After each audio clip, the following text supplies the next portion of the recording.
I am not an expert on grief because there aren't any experts. Grief is as unique as a fingerprint, so there cannot be any experts.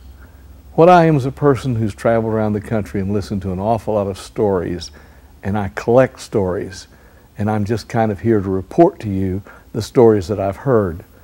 I often say that most of the things I know about grief I know because somebody told me their story. I heard a great one in New York recently. A lady came up to me and told me that her daughter had passed away about 4 years ago.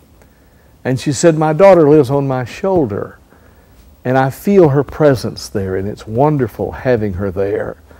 And I talk to her, and people think I'm kind of crazy when I do that, but I tell them that I talk to her. And I think she's very comfortable being there, and I'm very comfortable with her constant presence there. And I, of course, would give anything if she was here in person, but since she isn't, it's wonderful having her on my shoulder.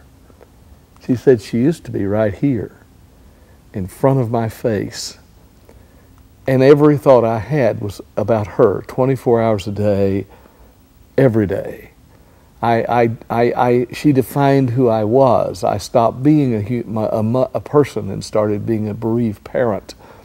I constantly thought of her and constantly tried to remember every detail about her, and I spent my life telling her story.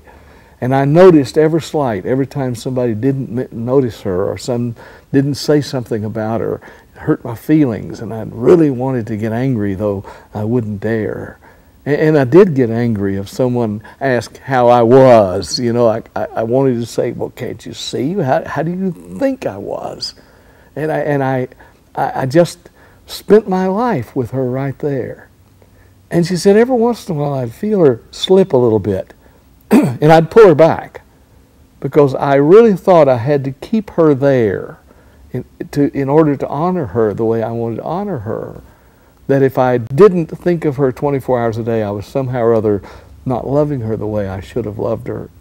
And so I fought the move, and I would pull her back, because I was fearful that we were forgetting, and I was guilty, and I got very angry when the rest of the family seemed to move on, and I kept saying, how dare you? And when the holidays came and everybody wanted everything back to normal, and I was sitting there saying, no, things can't be back to normal. We have to be sure that we are remembering her all the time.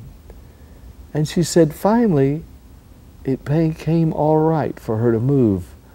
She said, I don't know how I got to that place, and it took a long time, and I fought it, but the day came when it was okay for her to move.